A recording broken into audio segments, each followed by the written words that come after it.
Hello guys, magandang hapon. Nandito naman kami ngayon sa aming garden, kung saan kami ay magbubunot ng aming tinanim na mani.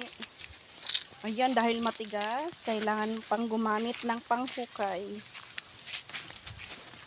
Yan ang aming papaya.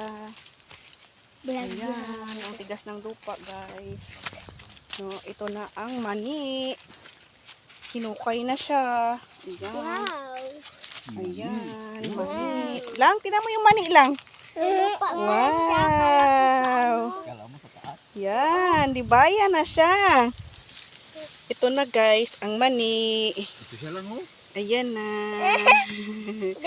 Ayan na siya guys.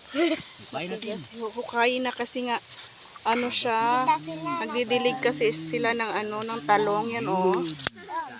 So kaya siya hinukay na, dapat hindi pa siya huhukayin talaga. Hinukay na siya kasi kailangan nilang tanggalin na dahil sila ay nagdidilig ng talong.